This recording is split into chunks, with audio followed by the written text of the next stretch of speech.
UCLA. With USC great and NFL stud, Frostee Rucker. The Trojans back in front. And LAFB founder Ryan Dyrud on the Believe Podcast Network and LAFBnetwork.com. This is your destination for Los Angeles football. What's up, Los Angeles? Happy belated Thanksgiving. Welcome in to another Believe in LA football here on the Believe Network, always on LAFBnetwork.com, your destination for Los Angeles football. I'm your co-host, Ryan Dyrud, joined as always by Mr. Ice Cold Frostee Rucker. My friend, what's going on? Ryan, I'm good. I'm just getting over this turkey hangover. I'm just kidding. But I'm feeling good, man. Just had a blessed Thanksgiving with my family, and now to get back to business. Love it. Yeah. I know. I missed you, man. We didn't see each other really all week. It was a busy week traveling, spent with loved ones and family, which is what's most important. But how was it? Did you have a good time? Yeah, man. I got to finally watch a lot of football games instead of being on the phone with you, going back and forth, debating if I should throw my cell phone or not. Mm-hmm. But no, it was good, man. I had a blast, and I feel good. The holiday season does that to you, you know? Totally. I'm gonna put you on the spot here, and if you don't want to answer, you don't have to. But is your family ones that drinks on Thanksgiving? Oh yeah, yeah. I thought it was funny. I saw a tweet from someone that said, "Are Mexicans the only culture that don't starve themselves all day but continue to drink? So by dinner time, everyone's just hammered." And I was like, because we spent Thanksgiving now with my wife's family, and I'm like, yeah, that's pretty accurate. That's pretty true. Yeah, we take it easy all the way until it's dinner time, and that's when whatever happens gets opened up. If it's the wine, if it's the brew for me, a little shot of whiskey. I don't know what it is, you know, but it's the holiday season. It's always good. Yeah, so you guys play a little smarter. That's good. So, well, hopefully you were drinking Golden Road brew. I sure was. There we go, since that's the sponsor. They do have some good specials going on right now I want to talk about to stock up for the holidays. So, obviously, if everyone should know, at least in LA, not in Orange County, but there's new restrictions on. So, unfortunately, the pubs in Orange County are relegated to just takeout now. OC is still open as of now for outdoor dining.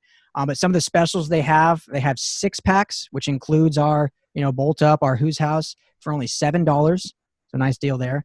Or you can do mix and match cases. So that's 4 6-packs. You can mix and match for $25 daily, alongside with curbside food pickup. So some good stuff there. And in the OC locations, so down near you, Frostee, down in Anaheim and Huntington Beach, they have a Saturday special, which are 15 packs, which the LA...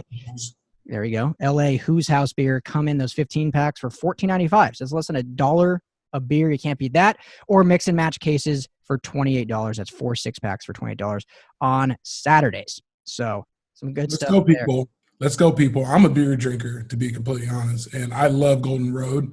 Who's House and Bolt Up are 2 tasty beers. They go down smooth with any food that you're drinking. Chips, sandwiches, all the fixing. There we go. Leftover turkey on Hawaiian roll sliders with mayonnaise. Ooh, those are my go-to. That's what I eat every day. Do you heat the rolls up or do you keep them cold? So when it's on Thanksgiving, we heat the rolls. You toast them. But now when I do leftovers, I just keep them cold. All cold. Turkey cold, mayonnaise, cold bun. Just split them and rip it. Rip it and throw it in there. Easy. Just throw 4 of them down. You could probably eat a lot more than me, but 4 is good for me. And I always have my Golden Road beer next to that. So head to those locations, Atwater Village, downtown LA, or the Orange County ones, like I mentioned, Anaheim, Huntington, for those specials. But yeah, we have a great show for you guys today. Are having 2 guests on to help us talk about these unfortunate LA losses. Jourdan Rodrigue from The Athletic is going to jump on with us to talk Rams. And our friend Gilbert Manzano of the OC Register will jump on to talk Chargers. So Frost, can't wait to have them on and have some more insight about an unfortunate weekend. Yeah, likewise. Let's get it going. Frostee, it was a tough weekend for LA football. Rams and Chargers both lose. USC game canceled, but we did have a lone bright spot, which usually is the opposite. But UCLA was our lone winner this week. That's good. We said that last week that we wanted to see UCLA win. We're both rooting for them. It's good to see it happening. It's good to have a competitive LA, and I'm very proud of the way they're going about their business, and they're getting better each week.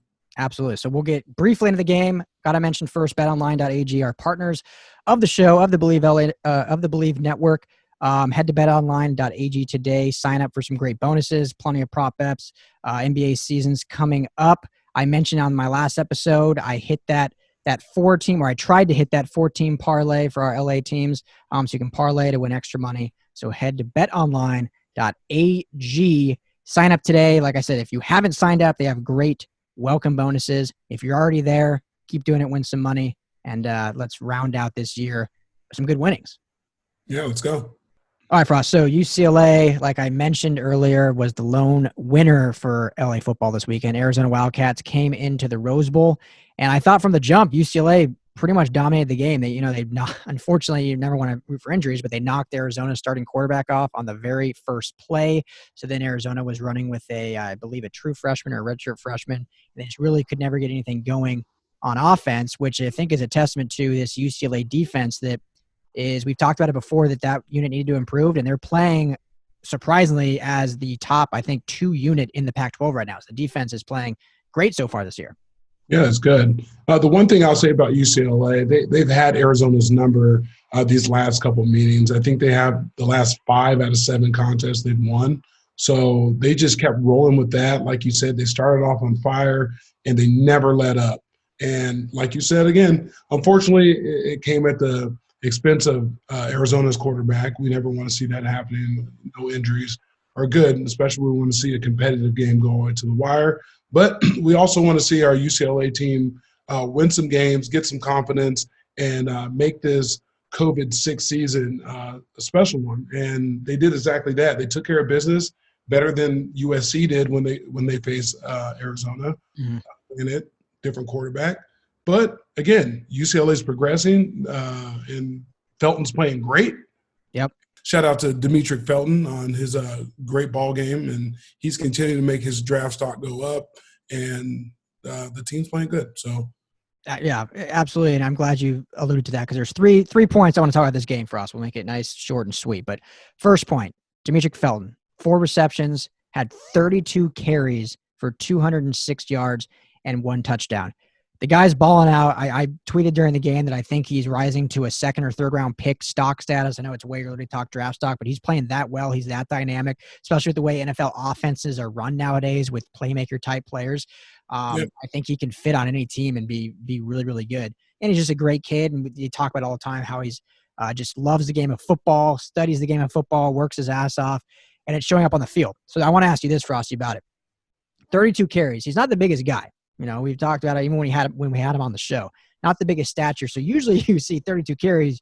That's not a recipe for a long season. Do you think it's just the fact that, hey, they have 6 games? Why not just make him a bell cow back, run him as time as possible because it's not a 10, 11-game season? Yeah, if we go back to the week prior, we said the one thing that Chip Kelly had to do is find ways to get the ball in his hand, and he did that 32 times. If it's on the ground or if it's out of the backfield on the passes or splitting outside at a wide receiver or slot, you got to find ways to get him the ball, and they did it, and this is the proof in the pudding. The guy goes completely bonkers. I have other adjectives I could say, but I'm not going to say them because we have kid listeners. But the guy plays some great football, and like we keep saying, his draft stock is rising. He can play any position on the offense, and that's just so much value. But this is something that they have to consistently do.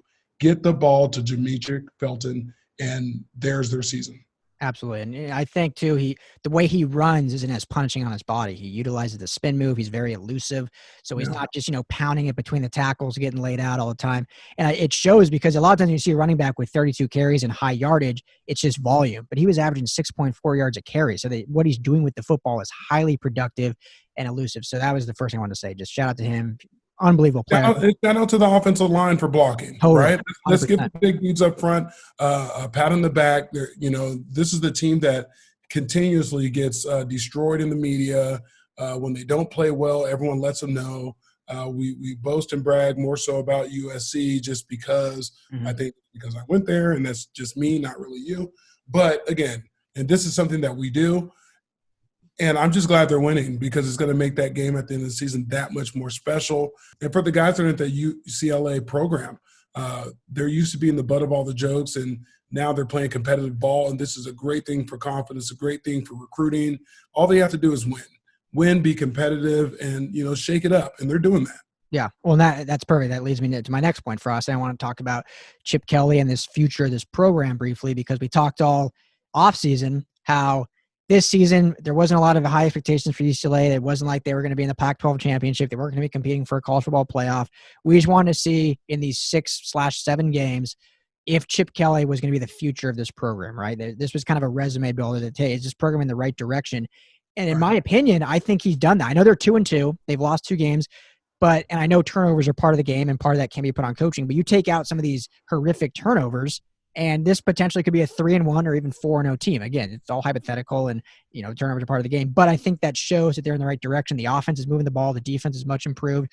So that's just what I want to ask you is, do you think as of through these 4 games, this program looks like it's in the right direction, and that includes Chip Kelly at the helm? I believe if Chip Kelly beats USC in that last game, he stays. And if he doesn't, despite what he's doing now, the efforts, he's had a couple years to get this thing going. And 2 games don't really solidify that, but beating USC does give him another year. So Chip Kelly has to beat USC. Oh, okay. All right. I like that answer. So I cannot wait for this game. And then last thing about this game, Chase Griffin started again as DTR was held out for contact tracing for a second straight week. And, stat line wasn't insane, 12 of 20 for 129 yards and a touchdown, but no turnovers, which has been the biggest bugaboo for DTR. If someone's asking me straight up right now who should be the starter moving forward, I think DTR gives you much more talent. I think he gives you those big playability. He can do more with his legs. He's the better body style. But what's been his biggest issue, and we've talked about a lot, is just the mental errors, the turnovers, the mistakes, which have cost this team games. And Chase Griffin did everything in his power to not do that last week, and it showed how important that is because they didn't give the Arizona Wildcats a chance to come back in that game late. So it's hard. I mean, do you think DTR is still the starter going forward, or is there a true, and I'm not even saying Chase Griffin is the starter, is there a true quarterback controversy, you think? Yeah, there's a quarterback controversy, and it's going to fall on Chip Kelly being able to say, hey, Chase is the guy, or I'm going to roll with DTR. He's going to get this one more shot. He goes in. If he loses, Chase, you're the guy. Does that mess Chase up? I don't know. So, DTR's been the starting quarterback for 3 straight seasons now, and it looks like Chip Kelly's really married to him. But I think the way Chase is playing, there's room for a divorce. And the fans are going to be the ones that tell that. Before there was no opportunity for anyone to go in. They just wrote it out with DTR. And now the fans are seeing there's a different way. There's a different beat. The team plays better with Chase. And it's going to be up to Chip to really make a good decision, a sound one, because I think his career coaching at UCLA depends on it. Yeah, I agree. And, I think DTR will be the starter next week. You don't want to see a kid lose his job because of a COVID issue. But like you said, I think he's on a short leash now because they saw they can win with this kid. They see how the offense rallied around him and they know what they have now. They know they have options. So I think, if DTR goes out and first or second drive throws a pick or fumbles, it's like, all right, let's go to the young kid and move forward. And like you said, Chip's job kind of depends on this. So crazy that there's only 2 games left on the schedule. Obviously there'll be a playoff, if you will, game after. So we got Arizona State next week and then that all important game, the battle for LA against USC. So cannot wait for that. So speaking of USC, unfortunate. I was super bummed, Frost, that they had to cancel this game against Colorado, battle of 2 unbeatens. I thought it was going to be a really good one, a chance for USC to show really how much they were improving, how good they are. And I talked a little bit after the cancellation that unfortunately, I really think no matter what happens now, even if they go undefeated, this basically kills their chances at a playoff. How do you feel about that? Ryan, I'll echo that. I really believe that them missing this past week's game and not being rescheduled and just taken as a council, it deters the whole energy and whatnot what USC's trying to do. I think there's a bigger picture here with this program. I think they're trying to take back the West, no pun intended, and they want to, start with recruiting and stuff. And that game cancellation has nothing to do with something USC did. But when you're trying to go for rings and get in the playoffs and really get some of these 5-star recruits and build this program back, it hurts them. Yeah. No, it does, unfortunately. And it's just sad that that's the way it kind of almost ends their playoff chances or ends their postseason chances. And it's frustrating that, and I don't know the reason behind this. I haven't looked into the Pac-12 protocols. We talked a little bit off air, but I wanted to at least mention it. I don't understand why these other conferences, the Big Ten, the SEC, when they have these COVID issues, they postpone the game with thoughts of, playing them later or rescheduling them. Pac-12 just straight up cancels them. I mean, there's no fans to deal with, so why not play a game on a Wednesday or a Thursday? Like, why just straight up cancel the game and lose games and lose your conference's chance to play longer football and give more exposure to your conference? I don't get it. I don't get it either. And I'm just as disgruntled as you, obviously being an SC guy. I would love to see our best chances at getting into a playoff just to see where our program is if we can continue to run the table. But if not, and we run the table, it's just going to be unfortunate for those kids because they did everything they could. The coaches did everything they could to put them in a position, and blame it on the pandemic again. Mm-hmm. Yeah. And, all these kids in the whole Pac-12, they petitioned to play. And I'm not in their locker room, but I would think they would be okay with, I know it's hard on your body and we got to look at player safety as well in that regard, but you could think they could play. So they play this weekend, and then maybe that game that they were supposed to play last weekend play on a Wednesday, and then they'll finish the game 4 days later against UCLA. I know it's a lot of games stacked up, but just, hey, cancel practices. Just, hey, we want to play. We know the odds are against us playing that many games, but I just don't know why that's not a conversation, or maybe it is, and they just say it's not safe for players to play that often that soon. I don't know, but these kids have done every single thing in their power to be on the field, and I know they'll play. It's just a matter of safety and getting them to the field to get it on. Again, these kids have done everything they're supposed to do. Yep, real unfortunate. But as of now, we do have a game this weekend. It did get moved. It's supposed to be Saturday. It's been moved to Sunday, right? So we have another Pac-12 game on an NFL Sunday as USC plays Washington State. So that'll be fun to watch on a Sunday. Yeah. Beers will be flowing, and you'll go through your fantasy teams, and then you'll get a little taste of USC stomping out Washington State Cougars. Cougars, that's right. So we'll get onto that later in the week. As of now, that game is on, and that'll be a good one as USC continues to strive for an undefeated season. So, but speaking of that, let's go ahead and get on to our pro football teams. As alluded to earlier, both lost in unfortunate fashion. But we have great guests coming on to talk with these. We're going to start with our Rams beat writer, Jourdan Rodrigue for The Athletic, as we get into this Rams game. I'm excited about this. I heard she's very talented. Yeah, no, she's great. One of the best, knows her stuff. So it'll be fun to get her opinion on this game and kind of this Rams team as they move forward, who's been a roller coaster all year. That's awesome. Yeah. And you mentioned real quick before we get into it, you mentioned fantasy. I just want to say both our teams lost, and for insult to injury, I was in a must-win game to expend my season to go to the playoffs. Must win. Of course, the guy I'm playing, Tyreek Hill and Patrick Mahomes. Two guys that combined for 90. They're no chance. Insult injury. So had to get that off my chest. But yeah, here's our interview with Jourdan Rodrigue.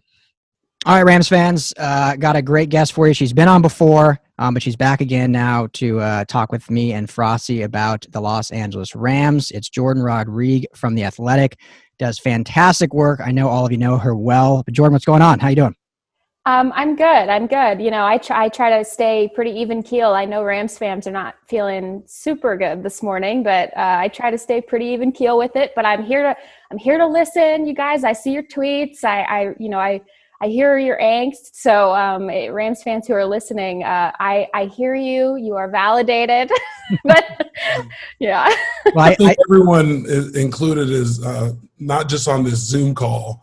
I think everyone's sitting here scratching their head like, what is this Rams team all about? It's such a roller coaster ride this season of emotions and wins and losses, heartfelt. I mean, Big Wit's out. That still brings a tear to my eye. And yeah, so Rams fans, we understand. And we're not here to drag you guys to the mud. We're here to figure out what's going on and how we're going to go to the playoffs. We are here for you. I tweeted out this morning, Jourdan, that I cover the Rams, I cover the Chargers, and I'm a lifelong Broncos fan. So I'm all three, all right there. And my Twitter feed is just a dumpster fire with a lot of emotions going on. So, wow, you are having a 2020. Yeah, but hey, I mean, the funny thing is, you say that, and this Rams team is 7-4. I mean, they're still in position to win the division. But let's start with this specific game with the 49ers. This was one of the. We'll start first. I actually did this funny. We did this with the Chargers segment too. Let's start first with Coach McVay's press conference. I feel like every game, win or loss, and credit to him. He always kind of has the same demeanor. You can tell he's disappointed, obviously, but he's always very, polite, kind. Not saying he wasn't polite this time, but he comes off as disappointed, but hey, we're going to fix this. It's all on me. This was the first time I really saw him like pissed off. Like, we did not do enough. He called out his quarterback in turnovers. What was your thoughts on just the press conference and how Coach McVay sounded after the game? Yeah, so I've seen him pissed before, but I've never seen him very specifically pissed, Mm-hmm. And I think that was a sort of an interesting moment. Actually, it was after I had asked him the question, I was not expecting the answer that he gave. I probably would have had a follow-up if I got the answer that I thought he was going to give, which is, we have to do better as a team. We have to take better control or control the football better. We have to, operate more efficiently. Instead, he said the quarterback has to take better care of the football. And I was like, whoa, yeah, because that's I think a first that he's been that specific, and he's very we, not me. But the thing that Sean did in sort of holding Jared Goff accountable publicly is, I think he did a lot of good things that we will never see behind the scenes in the locker room, in terms of he's so we, not me, but that doesn't work if you're sort of covering up for your quarterback publicly, when it's very clear that the game was lost pretty much from the start. And then, a superhuman effort by the defensive touchdown, Cam Akers, all 3 carries on the touchdown drive. It was the other players on the team that stepped up and tried to win the dang thing. So if you go back into a locker room and you haven't held your quarterback accountable for very obvious mistakes that your quarterback is also owning up to, then you sort of start to skew your treatment of people. And that's when you start to get some of these fractures that you see across the league and other teams, where they're like, okay, well, why is he being treated different? Is it because of the contract? Is it because of his status? Well, no, that's not how it works in a Sean McVay locker room. Everybody is held to the same level of accountability, and that includes getting your feet held to the fire if you mess up in such an egregious manner, in which Jared did and has been making those same mistakes consistently, especially over the last 5 weeks. Yeah, I feel like it's just pure frustration. Mm-hmm. Obviously, Coach McVay always shows his poker face, and he never really tells the tale that we all know hidden behind it. He's not overly excited and wins. He's on to the next one. How do we get better? And when they lose, we got to fix it. And just like Jourdan just brought up, accountability is everything. I come from a pedigree of Bruce Arians where he'll light anyone up. But in the meeting room, he'll also tell us, hey, look, some of your guys' ropes this big, some of you guys are this big. Some of you can get away with a lot. I've won games with you. I've done this and that. Well, some of you, you're on a thin rope here. And that favoritism, it was completely honest, and you understood it, know? But with this, he's kind of been, how do I say this the right way? He's been watching over Jared and not really destroying his mental and not shattering him just the way the fans want to see. Because everyone wants to like him to rip him, because we're losing games. I'm saying we. Listen to me. Listen to me. The Rams are losing games because of the play of Jared.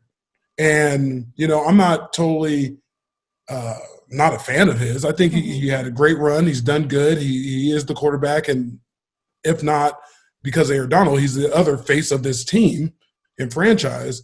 But he's letting them down in situations where he should be progressed. He hasn't hit the progression that I like to see. And I'm sure himself, internally, he hasn't. And Coach just finally had to let it happen. He had to say it. Totally. Yeah. And I have always been, Jourdan, probably, I don't want to say an apologist, but I've always backed Jared Goff. I think he's a very good quarterback. He has a good skill set. You're an optimist. I'm an optimist. I'm a glass half full always. And a Bronco fan. Different story there. But even with that, I try to stay optimistic, which is hard to do in these last few years. But I think he has a good skill set when he's used correctly. And I've said many times, you just can't put the whole game on his back, the team on his back, because that's just not what he's built for. But when you do the right things. But is it time now, and this is more just your opinion, is it time where we should actually start asking these questions? Right now, this season is what it is. Jared Goff's the quarterback. We're 7-4. We have a good playoff chance here. We have a good run we can do. But at the end of the season, is it time to really start saying, does this team need to look maybe elsewhere for a quarterback? I don't think so, because the errors he's making are fixable, and they have the pieces and staff around him to make them fixable. the thing that Sean McVay is asking Jared Goff to do is not impossible. All he's doing is asking him to be consistent. He's not asking him to go outside of himself. The offense is built in a way where the playmakers, from the receivers who do everything, including fly the plane home at the end of the day, and to your running backs, and how that sets up everything that they like to do in the offense, including the boot action, the play action, and all of these different things, to keeping your offensive line as consistent as possible and getting that continuity. All you have to do at quarterback at that point is be consistent. And we know Jared Goff has that in him. Yes. The next step is sustainably consistent, which is it's like they're the same thing, right? But not really, because Jared Goff is consistent 2 games and then he's not in a third. So it's like either you somehow convince the league to give you a non-important game every third game, or or you make sure that it's those are the fundamentals that you work on. And so in my column about this game, I said they're not asking too much of Jared Goff, and they won't be in the future. They are married to him. Rams fans may not like to hear that. Some Rams fans really may not like to hear that. They are married to him. They don't have a backup quarterback on the roster who gives them a better chance at running that offense. I know I've watched John Walford play back when I lived in Charlotte in the Belk Bowl every year. He's great. But in terms of viability as a backup quarterback, they are married to Jared Goff starting, and he's not going to get benched. He's not going to spend time holding the clipboard. That is not the way Sean McVay runs his team. So you're married to the guy. And so now, instead of asking, what is his ceiling? What is his ceiling? Instead, you have to ask, what's actually his floor? Where is he at his absolute worst? Where is rock bottom for him? And how can we start to plug in those gaps and plug in those holes? Bringing in Kevin O'Connell is a good first step. Doing all of these different things with Jared in the offseason with 3D QB in Huntington Beach is another good step. Where is his floor? How can you plug those holes and start to build up that foundation so that his floor is actually less low than as we've seen in the last couple games with the turnovers? Yeah, that's interesting you say that. I think putting a valuable backup behind him that can press him, that he has to produce because his paycheck says he has to produce. The last couple of years, them going to the Super Bowl says he needs to produce, and his production has to match his paycheck to me. And like I said, I'm not out on him. I like Jared. I think he's a good quarterback, and I think the system fits him. There's something going on with him, I feel like, that he's just not executing the way he can. It's not athletic ability. It's not the coaching. It's just him. Maybe it's stress. I don't know what it is. But it seems like things that where he's at in his career, he should be lighting this thing up. And they have to do jet sweeps, and you pray for Robert Woods to break a long one or Cooper to bail him out. And at this point, you would think he'd be a signal caller, knowing that offense inside and out. And I'm not understanding it, Jordan. Ryan, I'm not getting it. Yeah. Well, Jordan, let me ask you this, because I think you wrote a column on it maybe last week or 2 weeks ago. But I think one thing that makes this offense so great is, they use the play action, they use these jet sweeps, these bubble screens to then open up a big play to blow the top off the game. And we haven't seen that at all this year. Jared Goff was one of the best deep ball passers in college. He kind of created his career early on as a deep ball passer, and we really haven't seen any. So I don't know if you can comment on what you've seen, if it's if his stuff just not opening up, or if he's like gun shy to do it, or what's kind of been going on with that progression and why we haven't seen that, because we haven't had that explosion on offense like we're used to. Yeah, so he has missed a couple of those throws. They're there. I mean, the design is there. I mean, you even saw it at the beginning of the season. Like they even schemed up Van Jefferson downfield a few times, and you've seen it with Robert Woods, you've seen it with Josh Reynolds, you've seen it with Cooper Kupp. The design is there. I think you even saw one with Tyler Higbee a couple of weeks ago. The design for those deep passes are there. The explosive passes, which we qualify as 20 plus yards, the design is there, but he has missed them.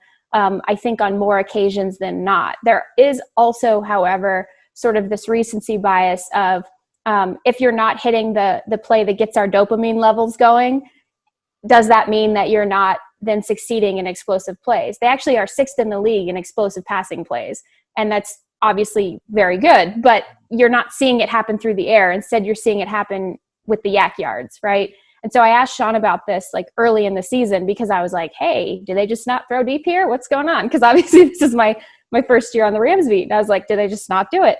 And I asked him, do you guys, when you're scheming, do you categorize explosive air yards plays in a different bucket as explosive plays in general? Or do you keep explosive yards after catch and air yards play in the same bucket? And they're actually in the same bucket because they're both doing something to stretch out the back end of the defense. They're both holding the defense accountable in a certain way.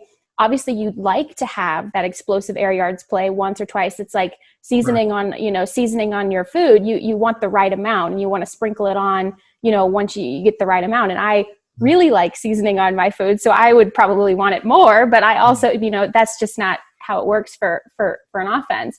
And so it's really interesting because people ask about like, oh, are they missing a deep threat? Well, they have guys who can separate downfield. They have guys who can do that. But their categorization of explosive plays doesn't always have to come in the air. And part of the reason for that is because a 20-plus yards passing play with air yards or the deep ball is actually the lowest probability play in football. So they're not going to expend the energy in an offense that has to run extremely efficiently in all other facets on a low probability play. So they're going to unfurl it every once in a while. But if they know that the play is already 50-50, and then they also have a guy who's kind of been maybe missing that throw, or receivers who aren't quite there with Jared and the timing in that regard. And then they also saw that it didn't actually help them as much when they did have the deep threat. The probability shrinks and shrinks and shrinks, and then it takes away from another layer that you can set up in terms of more high probability plays that get the offense moving more efficiently in the horizontal ways that they like to do. And that's my nerd rant. I kind of go on this little nerd rant every once in a while. That was a highbrow answer. Yeah, that was a good one. Well, my eyebrows are covered, so. Question for you. If the Rams are winning these games that Jared completely just doesn't play the way we all want, is everyone frustrated still? Are we highlighting him, or they rather take the win? Or is it just highlighted just because they're losing? That's such an interesting psychological and sociological question, because obviously, Frostee, and you know this better than either of us, is like, what happens in a locker room during that? If you are literally like driving the car all the way to the edge of the cliff and then pushing it over just slightly and then getting out, handing the keys to Aaron Donald and saying, try to pull this off the edge of the cliff, and the defense, and what does that say? What's the message there, right? So for me, that's kind of goes back to what we're talking about in the first place, is whether or not they would have won this game. I think it still would have been important for Sean to call out Jared, because you have to balance that and have to have that equity and sort of equality in that regard. And so that's a big question that I wonder too. And, we don't get a locker room this year because we're all on Zoom and virtual. So that's probably my number one thing that I wonder. And everyone says, we're clicking, we're all there for each other. And there's no reason to believe that they aren't. And it's a very, very close-knit team, very tight group of players. But again, Frostee, what dynamics does that introduce to the equation? Honestly, I feel like like you just said, it had to happen. Coach had to say something, win or lose. And I think it's becoming to be frustrating because he has been silent on a lot of that. Like he says, he just moves on. He covers the areas in his press conferences where they did well, where they need to improve, and then that's it. But, verbally saying that about Jared, I think that speaks volumes. I think it holds a team together even more. But it also lets them know that it could be coming from downstairs, like, what the heck is going on with him? And he has to say something now. Mm-hmm. Because just to your point, you can't just keep telling Aaron and the D-line and the backers to bail him out. Obviously, there's been teams that have gone. So the 2000 Baltimore Ravens, they didn't let a touchdown be scored on them. It was just field goals, and they went all the way to the Super Bowl, and they wrote that. Does, Dilfer go down as one of the best quarterbacks ever? No, but he's a Super Bowl champ. Is this the same type of vibe here? Is it like just win the game, cover it up? Because before you know it, you're getting exposed. And that's the NFL. Is you're going to expose someone or be exposed. Mm-hmm. And whatever the defensive coordinators may be doing, or Goff himself mentally, is starting to be exposed, and he had to say something about it. Mm-hmm. Yeah, absolutely. And I'm glad you're out the defense. We'll get you out of here with this, Jourdan. Glass half full. So we got to end positive always. Always. This defense, I think, has to be the brightest spot of this whole team because there was so much unknown going into the season with a brand new D coordinator, with a lot of pieces that have left. Dante Fowler, Corey Littleton, and some new guys brought in, and Leonard Floyd, and they've balled out. I mean, they're going into this game. I think they're the number 1 ranked total defense. Have played well. We actually did a column on our site comparing this defense to other great Rams defenses. With the fearsome foursome and all those, and this one ranks right up with them. So, how much have you actually talked to Brandon Staley? I don't know how much access you've had to him because I know he's an interesting, fun young guy, but we don't really see him outside of what you guys get to see. So what has Brandon Staley brought to this unit, and how have just the players just totally bought in, and guys that aren't household names are becoming household names? Yeah, it's been really cool because Brandon has been super accessible in terms of trying to communicate his system and his scheme, and I think that's important for a first-year, relatively unknown coordinator to be able to do. Again, and it goes back to what we were talking about right at the start. Again, to publicly communicate those types of things, it's important for us to be able to dissect and then communicate with the fan base, but also important for him to have his players hear him speaking publicly in that regard of how confident he is in their system, what the types of different things that they want to do, so that they can also see, because they're in it every day. They're in the film room. They're buried in the now. And so for him to kind of pull out and be able to speak publicly, big picture about certain concepts and things like that has been really important. I was fortunate to profile him pretty extensively, in the first couple weeks of the season, because throughout training camp, the thing that I noticed about this defense is that even when you kind of were like, all right, they're still installing, there's going to be some bumps and bruises, there's going to be some missed tackles, and Lord, we know there were, it's still conceptually, you could see where it was supposed to be. It's like when you have a toddler and you give them the paint, like the paint by number, and they're all outside the lines, and you're like, oh, good job, sweetie. But you're like, oh, wow, lots of outside the lines. But you see what the drawing is still supposed to be, right? And so that's kind of what it was at the beginning when you're installing with no training camp and you're trying to rotate through your entire defensive position by position, because you're going to need your depth players to step up, things like that. You could always see where it was. And then you started seeing pieces of it come together bit by bit. And Brandon Staley, you just hear about what a great communicator he is, with a background of being the son of an English teacher and really, really education-based, and lots of family members who are in education and really wanting to design a language around this defense that was not only really easy to pick up and just use in your normal vernacular, but also was really fun and people would buy into because they could see measure points of success.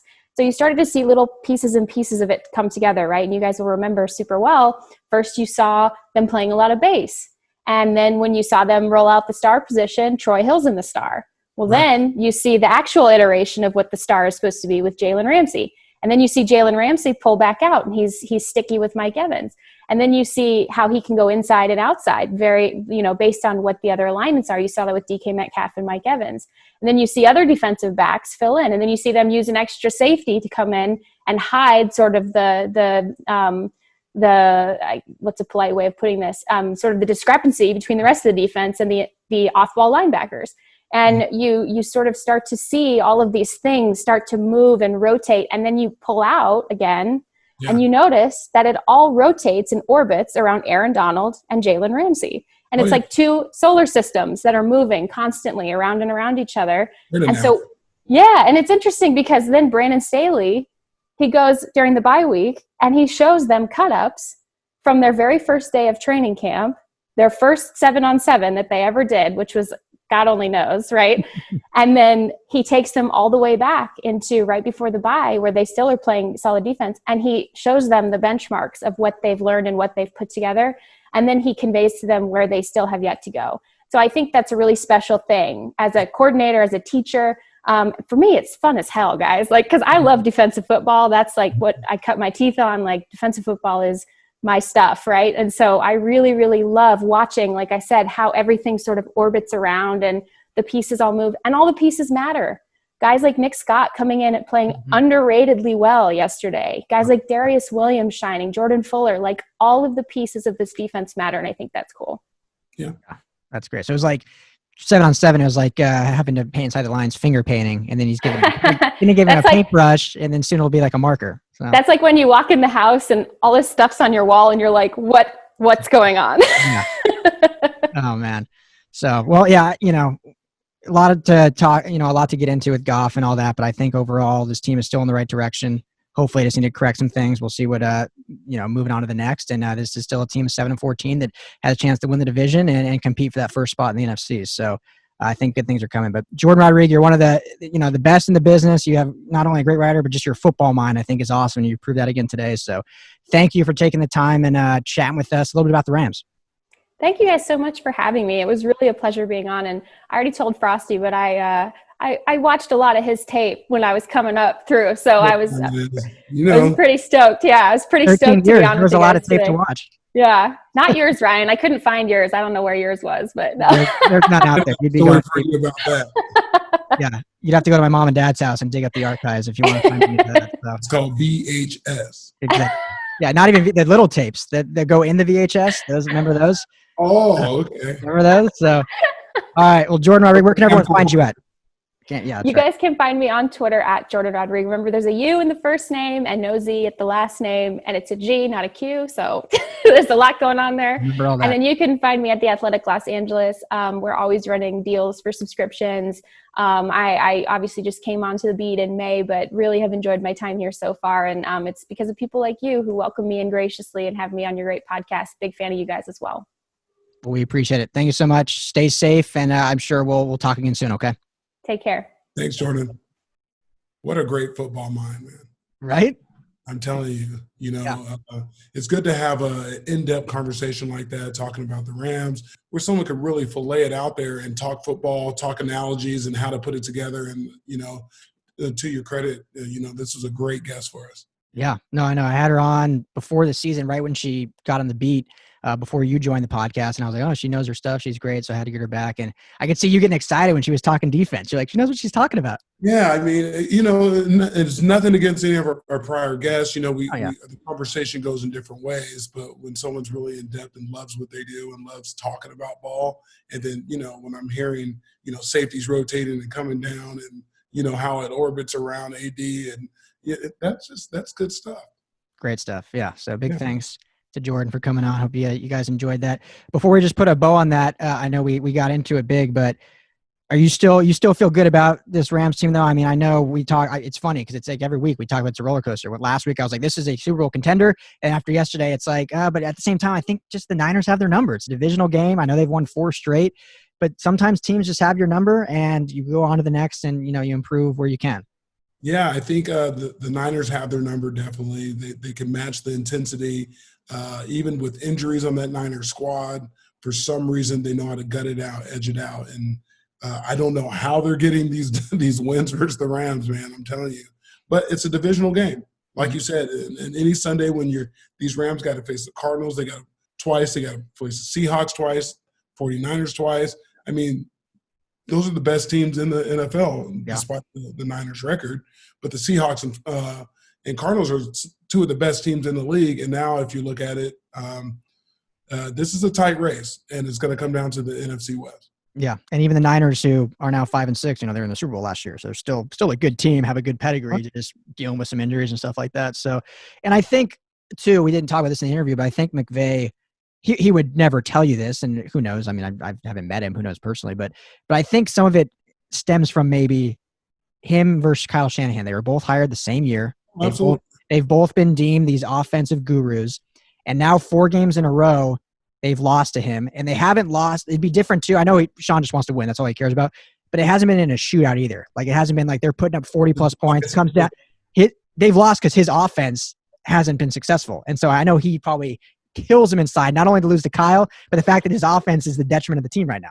Ryan, you can pan to the side-by-side when the win-loss happens at the end of the game, and you can see Shanahan and how much that means to him. It's not just winning the game. It's versus McVay. Because they have a personal battle. And so there's a lot of coaches out there that love to go toe-to-toe. Divisional games are just on their own brotherly rivalries. Mm-hmm.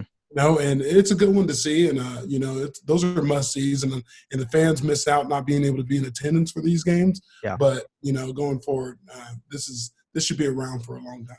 Yeah, absolutely. And I just love our NFC West with Pete Carroll, Sean McVay, Kyle Shanahan, and Cliff Kingsbury. I think we have fun, good coaches. I know 3 of them obviously are young offensive mind, and Pete's just the gold standard. And you played for him, so can't go wrong with that. Yeah, you can't go wrong with the way any of them dial it up. So this is good football that we get to talk about. Absolutely. So tough loss for the Rams, but I think they'll bounce back. We'll talk later in the week, preview their next game, who they play, your Arizona Cardinals. So that'll be fun to talk, maybe see if we can even get a Cardinal on. I know you have that little black book with a lot of names. We'll run through it. But now let's get Chargers fans. Let's go ahead and get to your segment. We have Gilbert Manzano from the OC Register on, and we'll get into the debacle in Buffalo. All right, Chargers fans. Well, let's get into it. There's a lot to talk about with this latest, I don't want to say debacle, but loss for the Chargers. We can probably call it a debacle, at least the end of the game. So we're joined by friend of the show, Gilbert Manzano, writes for the OC Register. First, though, Gilbert, I got to ask you, we had Fernando on the show last week, and he claimed that he has the best hair on the Chargers beat. I need a rebuttal from you. You know, Fernando's always bragging about Deion Sanders saying he has the best hair or genetics, whatever he said. But I know right now there's no proof. But when I have a fresh haircut and I have a nice fade, there's no debate. Fernando has long, nice hair. But when I'm clean and cut, it's on me, man. I hate to brag, but I am confident in myself in that department. We might have to do a social media poll on that. Hey, I'm up for it. Just take some pictures, on the side. I'm sure Fernando and I would do better than Justin Herbert's haircut, so we could take that at least. Yeah, that was what sparked the conversation. Yeah, we'll have to ask Chargers Twitter. That'd be fun. But I can attest, Gilbert, you do have a nice flow, and I'm glad to see the mustache is back in full force too. Hey, thank you. It's November. It's cold. You need that winter mustache to be out and grown in full force. I know. I try to do just the stash, and my wife won't let me. It looks horrible, right? It looks horrible, so I get it, but it's it's fun. But no, she won't let me. So, all right, Gilbert, let's get in. Though, so I like the beard. You can never go wrong with that. You got the goatee though. Yeah, the goatee has been a staple for me ever since I could grow it because it adds some years for me. Otherwise, I got a real baby face, so I need it. It's necessary. Still get carded going to bars? Hold on, let's keep this going. I don't. I think because I have a baby now, and she comes with us everywhere. But before that, I still got carded. But Pasadena, like LA County, like they card everybody. It's like super strict. They do. Orange County, I could go anywhere. I've been carded because I have a mask on, so they don't see the salt. So it's pretty cool. Yeah. Wow. I don't have a problem. I'm just like, boom, there you go. Right? Thank you for the compliment. Yeah. Well, I feel like white people age worse too, so we just look older faster. I worked in the restaurant industry for 15 years, so I had the fun of carding people and seeing who gets offended and who takes it as a compliment. Always Pretty fun. tricky. Yeah, but all right. Chargers lose to the Bills 27-17. Let's start with this, Gilbert. I watched the press conference with Anthony Lynn. It was an interesting one to say the least. Me and Frostee have always been in Lynn's core. I think we think he's just a great guy, a high character guy. We think he kind of gets a bad rap, but he's been a good coach. The players have always seemed to be like they battle for him. They're in every single game. There's been some clock management throughout his tenure, but we kind of have brushed it aside. But this game, it was really hard to defend him anymore. There were some bad things, and it seemed like even in his press conference, he was more just reeling backwards over and over again when the questions were coming in. What were your thoughts from? We'll just start with that. With just the press conference and what some of his answers were for the end of the game, the end of the half, and all that stuff. Yeah, first of all, I get you're the head coach and you should know every play that comes down, all whatever 70 on offense, 70 on defense, whatever plays. It's kind of tough to memorize every play, so I get on that part and Anthony and Lynn. But it kind of shows how many bad plays or clock management situations there were that you couldn't keep track of. So that's kind of the downside. But, you got to give a coach maybe a day or two. I think today when we talked to him this afternoon, Monday afternoon, he'll give us a better sense of what was going on because there was so many question marks of these clock management that we were kind of losing track. I was losing track myself. Like, which 4th and 2 you talking about? 4th and 4 in the third quarter, fourth quarter. You lost a timeout. When and where? Why? Mm-hmm. So it was pretty confusing for everybody. But it just shows you what type of game it was. And if we could just kind of narrow it down to that final drive, that's where the highlight of the chaos kind of ensued. That quarterback sneak where the offensive line was dropped back in pass protection was just kind of like, I guess, the cherry on top of kind of the chaos. You call it debacle, which you're on there, Ryan. I said a couple of weeks ago it was dreadful in Miami, so I'll take debacle in Buffalo. But I think I woke up like you guys today, Frostee and Ryan. I've always been in Lynn's corner in terms of a leader, a guy who gets guys motivated, avoids locker room drama, usually honest with his players, a player's coach, very well-liked guy. He has a very talented team, and it just kind of, if he just gets some things cleaned up in the clock management, he'll be okay. But he hasn't progressed in that area. And I feel like finally this game, we are finally asking that big question, Anthony, and what is going wrong with your clock management skills? And I asked him, I said, do you think that this has been an issue for you for all season? And he said he doesn't think it is, that he could sit down and talk to me and show me every play and tell me why he decided to do this and that. So to me, that kind of surprised me. He doesn't feel it's an issue. He thought it was an issue with special teams, so he let go of George Stewart. He thought the offense was a problem a year ago. He let go of Ken Wiserhunt. So where you're not kind of putting some blame on yourself, that kind of to me is it's a red flag. I know Anthony Lynn says in many press conferences, hey, I take responsibility. It's my fault. But it just feels like when it comes to this one area, you want more answers. Yeah, you don't think this is the final straw for him, though, right? Is it the clock management? Is it the losses? What exactly sums up his final straw? Because like Ryan said, we've been in his corner, throughout this whole season. This is week 12, and they're coming up with issues like this. Some would say, being a former player, that these are training camp things that you go over constantly over and over, so it's ingrained in these guys' head. But then when it comes down to it's week 12, is it the lack of having time to prepare for these situations, or it's just flat out you just think he just is oblivious to the clock management? That's why I asked me, you think it's a year-long thing? Because I kind of think it has been the clock management. Maybe it wasn't in years past. Maybe it's just been a really bad year. But trying to get that sense of where he is on the hot seat is kind of tough to tell. But I think maybe we all woke up today having the same feeling, like, okay, that's enough is enough, Anthony Lynn. You got to figure this part out. Maybe the players woke up the same way. Maybe the owner, Dean Spanos, woke up the same way, because you could keep saying this guy's a great guy. He's a great leader, does all the right things in the community, but cannot win you football games. At some point, you got to ask yourself that, especially if you're Dean Spanos, when you're trying to get a lot of fans in LA and you try to make an impact, especially in a year where you kind of got a free pass. There's no fans at SoFi Stadium. You get another year to kind of build on that.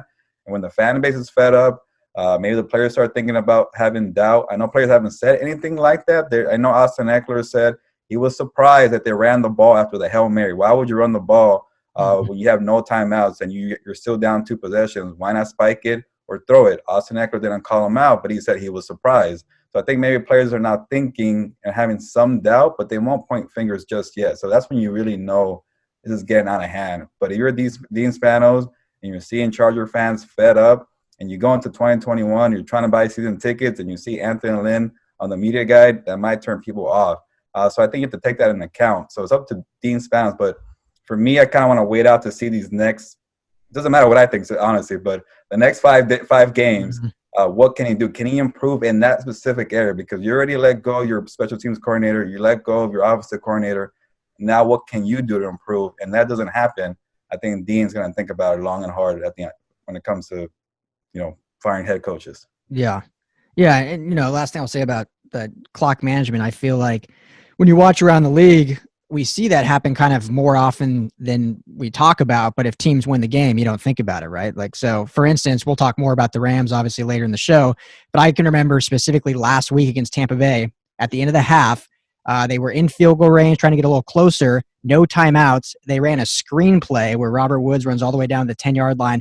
They're able to run up, clock the ball with 1 second left. But if they don't execute that, that's a horrible play call, horrible clock management. If they lose the game, that's a play everyone's talking about, but because they won, doesn't even get mentioned. So I think the fact that the Chargers just haven't been able to win these games, his clock management is even more so exposed and magnified to an extent, whereas other teams are doing it too, but they're just winning. So it's just unfortunate for him, and it's part of what this team has been this season and kind of the catalyst of everything. And I want to talk a little bit about that last play. And Gilbert, I saw as much as you did in that press conference, so I don't know if you have any more answers on it. I just more want your opinion. But he said it was a miscommunication at the end of the game. So I don't know. We still don't know. Was that just the wrong play was called in? Or we can call a spade a spade. Justin Herbert, who's been absolutely phenomenal this year, but he is a rookie. Maybe he called the play wrong at the line of scrimmage. What do you think when you saw that? Because there is no way a competent OC or head coach calls a run play. So to me, it's almost more maybe Herbert just called the wrong play or heard it wrong in his headset. Yeah, you would think everybody, well, I know we're not, well, Frostee is, but I know we're not football experts, to know every situation in football. Thank you. But you play football, you know the game. But I think everybody knows that in that moment, you either spike the ball or you throw it to save clock. And we all kind of assume this. I don't get where you lose communication on that part. That's what kind of makes my head scratch. Mm-hmm. But maybe it could, they're not going to point the fingers and kind of give us who's to blame. But it could be the rookie quarterback, Justin Herbert, thought that maybe could catch him off guard, do an audible at the line of scrimmage, run it in. Hey, if it works, it works. We're not talking about it. Yeah. But that could maybe be something there, and credit to Anthony Lynn. He doesn't want to throw his quarterback under the bus, and maybe that could be it. But it is kind of obvious in the situation that you want to go for that. Again, you could maybe throw him off, and because it's so obvious. But it's just that, that reason, miscommunication, that I don't think that flies, and people are very confused of what was going on there. And Ryan, you're right on saying that sometimes these clock managements don't get magnified because they're not the end of the game. And Anthony has done this throughout the season in small spots, especially, with timeouts or even going for it on fourth down. Right. But it finally was in the final drive and people got to notice that.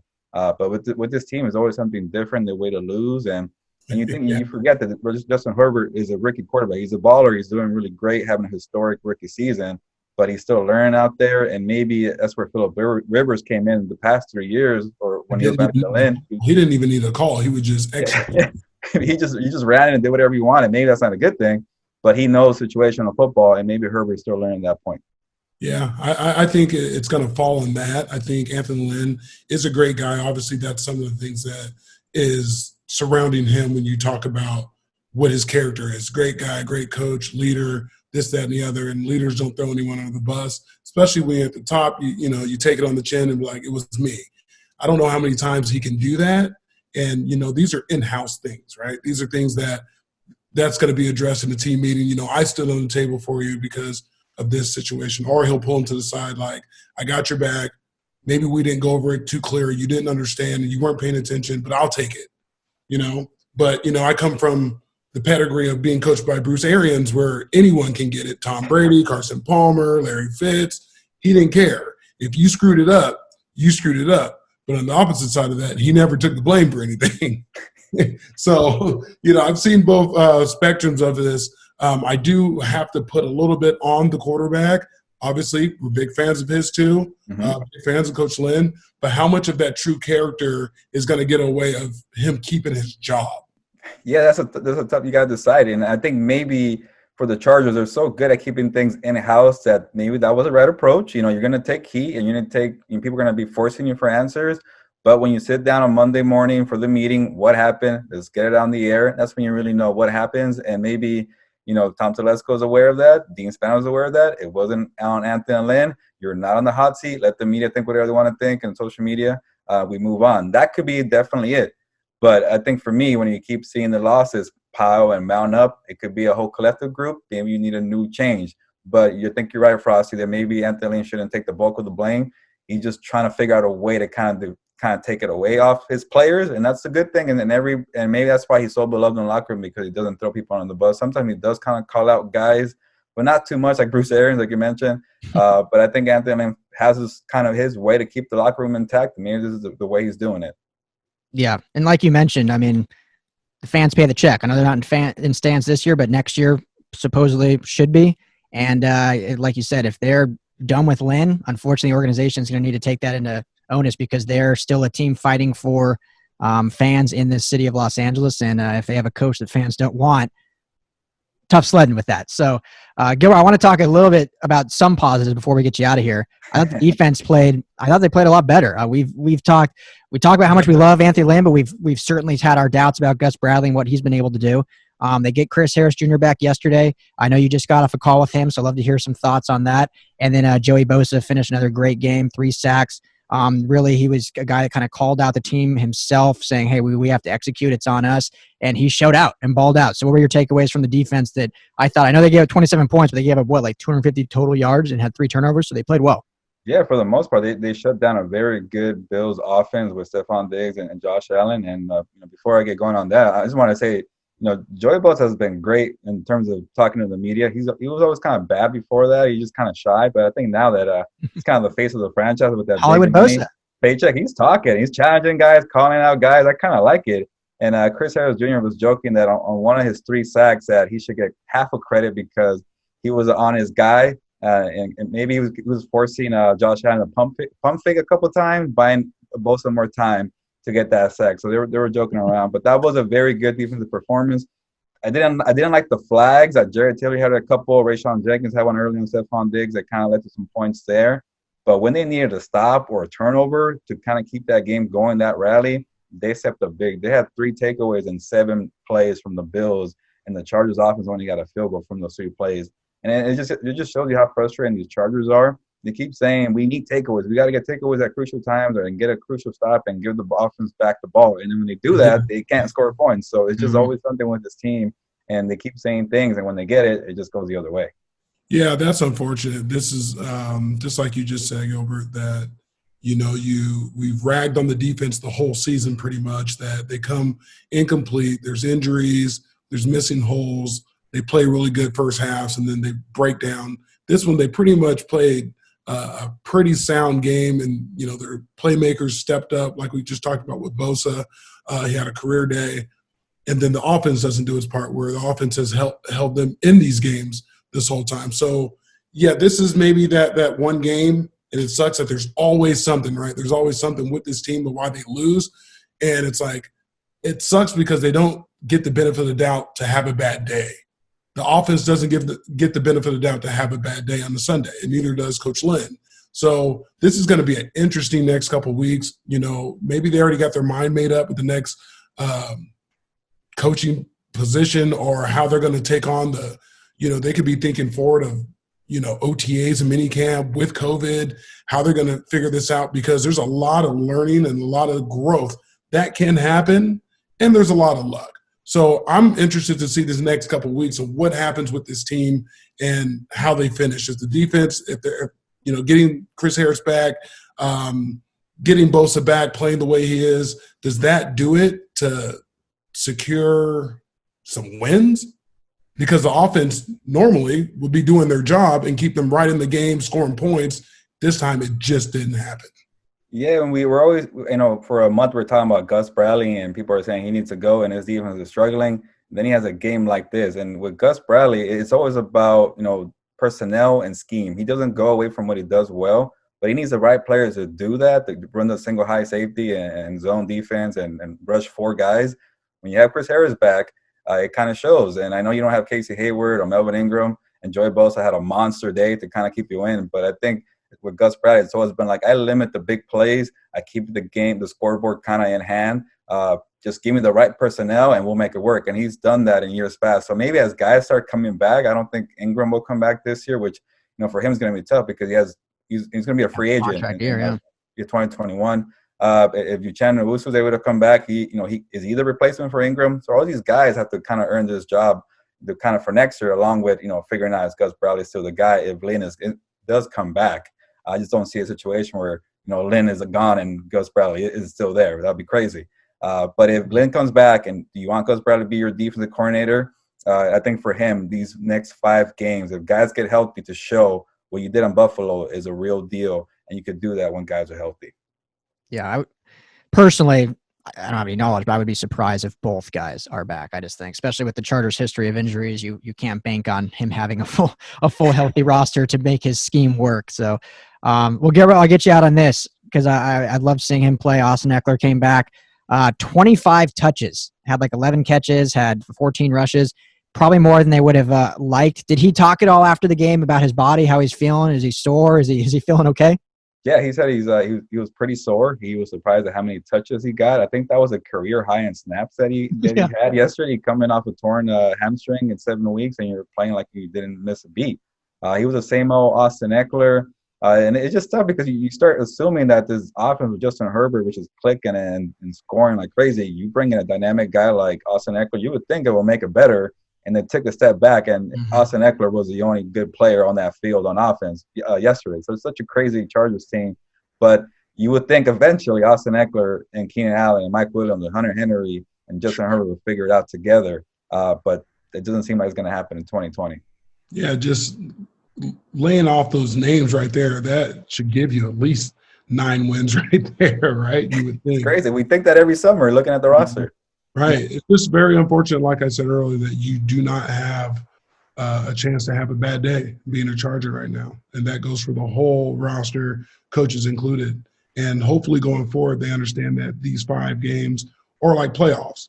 Oh, and then they just go in your tournament style and just win each one and try to dominate and get a little better and stack them at the end of it. And it just really sucks, like I keep saying, that you just don't have the ability to have a bad day. Yeah. And Frostee, you've said all the time too, these 5 games are a resume builder for these players and coaches, even if they're not on Chargers, for other teams and for this coaching staff. If they do get let go, they're going to be looking for jobs. So you hope they go out. I know there's fans like, oh, let's just play for a top 5 pick. But no, I mean, you're out to win. You're out to prove that you can still play, and you're out to get your next paycheck. So hopefully we'll see some good things, whether it's for the could be on the Chargers or just for their careers moving forward. So, but Gilbert Manzano, Chargers beat writer for the OC Register, arguably the best hair on the beat. I think we need to definitely do that poll between you and Fernando. But thanks, man, for taking time. I know it's a busy day. Appreciate you as always. No problem, Ryan and Frostee. Thank you for having me on the show. And to put my case of having the best hair on the Chargers beat, I still, feel like I am the best in that department. But thank you for having me on to kind of have a little dispute. Well, we need to know when you're going to get a haircut so we can get this there we go, yeah. We need it clean and fresh. Knowing me, I like to be stylish, so I planned it for the week of Vegas. I'm trying to go out there for the Raiders-Chargers game, so if you catch me on that week, I'll look pretty fly. Okay, that's good. We'll talk to you in, the Bellagio. We'll have you on and sitting by the fountain. Please do. Thank you. All right, brother. Appreciate you. Take care, guys.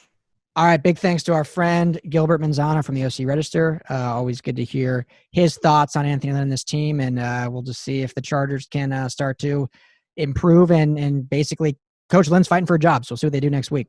Yeah, and good luck to Gilbert on the hair challenge.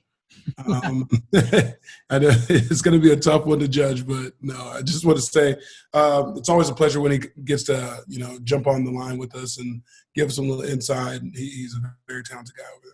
Yeah, absolutely. So thanks to him. Thanks to Jourdan. Thank you for our guests. Thank you, Frostee. And thank you, most importantly, to all of our listeners out there. This is the LA Football Podcast on the Believe Network. Make sure to subscribe wherever you listen to podcasts. We are everywhere you listen. Video format on YouTube, Facebook, and Instagram, all at LAFB Network. Frostee, where can everyone find you at? You can find me at The Organic Frost. That's on Twitter and Instagram. You can check me out and Take Back the West podcast on Instagram and obviously on LA Football Network. Absolutely, yeah. For all those diehard Trojan fans, make sure to check out Take Back the West. You're doing great, man. I love all these interviews. I've been having fun going through them just because it's so much access that all of us don't get. So keep up with that. As he said, Take Back the West. It's Take Back the West _ on Instagram. You can find me at Ryan Dyrud, LAFB. Email me podcast at lafbnetwork.com. Everyone stay safe. Happy almost December now. It's officially Christmas season. Can't wait. We'll have a great show for you later in the week as we preview 4 LA games and hope to get back on track. Frost, thanks for everything, man, and we'll talk to you soon. Awesome. Thanks, Ryan.